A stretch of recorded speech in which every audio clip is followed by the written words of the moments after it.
تو سب سے امپورٹنٹ چیز کیا ہے؟ آپ مسلمان ہیں، الحمدللہ، کبھی آپ نے کوشش کی اسلام سیکھنے کی؟ گھر میں آپ کو اسلام مل گیا ان اولیاء کرام کے صدقے، کبھی جاننا چاہا کہ اسلام ہے کیا؟ اسی لیے میں کہتا ہوں علماء کرام کی موجودگی میں، اور یہ علماء آپ کو نصیحت بھی کرتے ہیں، آپ کی اصلاح بھی کرتے ہیں، مگر کبھی آپ سنتے ہیں کبھی نہیں۔ یہ اتنا بھاری مجمع موجود ہے، لیکن اس میں 75% ایسے لوگ ہوں گے جن کی نماز درست نہیں ہو رہی۔ ایک تو آپ 5 وقت پڑھ نہیں رہے، یہ مجمع صرف جمعہ میں جاتا ہوگا، اکثر ہفتے میں ایک دن 1 گھنٹے کے لیے اللہ نے آپ کو پیدا کیا تھا، ہفتے میں 7 دن ہر گھنٹے عبادت کرو، اور آپ 7 دن میں 1 گھنٹہ کر رہے ہیں، اور 1 گھنٹہ بھی آپ جس نماز کو پڑھنے گئے ہیں وہ نماز صحیح نہیں ہو رہی ہے۔ آپ سوچتے ہیں کہ اللہ تعالیٰ دل دیکھ رہا ہے، آپ کے لباس کو نہیں دیکھ رہا ہے، آپ کے پاؤں کی انگلیوں کو نہیں دیکھ رہا ہے۔ اصلاح اس لیے ضروری ہے کہ آپ پہلی فرصت میں اپنے محلے کی مسجد کے امام سے یا کسی عالم دین کے پاس جا کر اپنے کو دکھائیے نماز پڑھ کے کہ ذرا دیکھ لیجئے میں اس طرح نماز پڑھتا ہوں، سجدے میں ہماری انگلی صحیح ہے کہ نہیں۔ وہ آپ کو بتا دیں گے، آپ کو خود احساس ہوگا کہ واقعی اب تک اس زندگی میں جتنی نماز آپ نے پڑھی وہ تو ہوئی ہی نہیں۔ اس فریب میں مت رہنا کہ خدا دل دیکھ رہا، خدا تمہارے دل سے پہلے اپنے محبوب کی زبان کو دیکھ رہا ہے۔ ایک صحابی رسول وہ بھی تھے جو بارگاہ رسول میں آئے نماز پڑھ کر، حضور نے کیا فرمایا؟ ارجع وصلی فإنک لم تصلی، واپس جاؤ نماز پڑھو کیونکہ تم نے نماز نہیں پڑھی۔ وہ نماز پڑھ کے آئے تھے، حضور فرمانے تم نے نماز نہیں پڑھی۔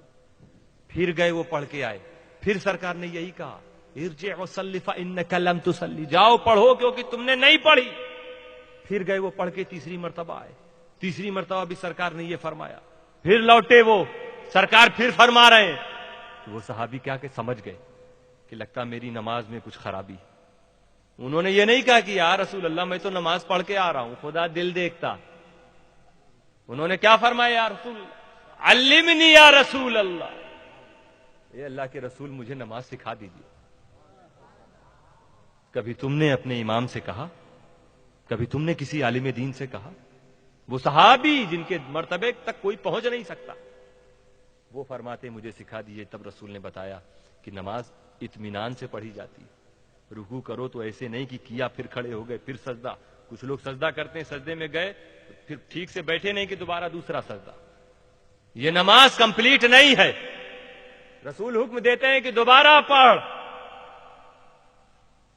سجدے میں کتنی انگلی زمین پر لگی رہنی چاہیے آپ کو نہیں معلوم۔ کتنے لوگ ایسے ہیں جن کا دونوں پاؤں اٹھا رہتا ان کی نماز ہوتی ہی نہیں، یہ صرف اٹھک بیٹھک کر کے چلے گئے، ہفتے میں 1 نماز وہ بھی نہیں۔ کیسے مسلمان؟ اور آج ہم پریشان حال ہیں، ہم مصیبت زدہ ہیں۔ کیوں ہیں؟ یہ نماز تھی جو ہماری مصیبتوں کو دور کر سکتی تھی۔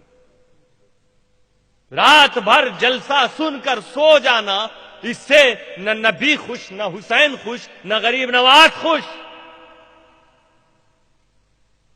اصلاح کر لو اپنی نمازوں کی۔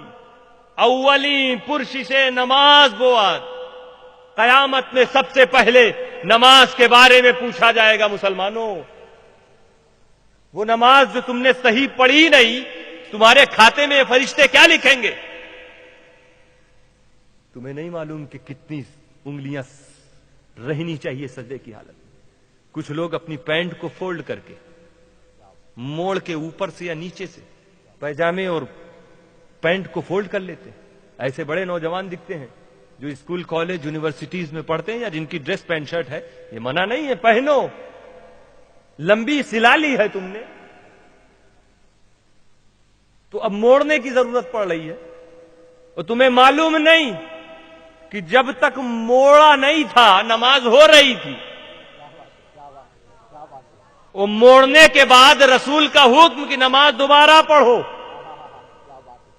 نوجوانوں تمہیں یہ مسئلہ نہیں معلوم.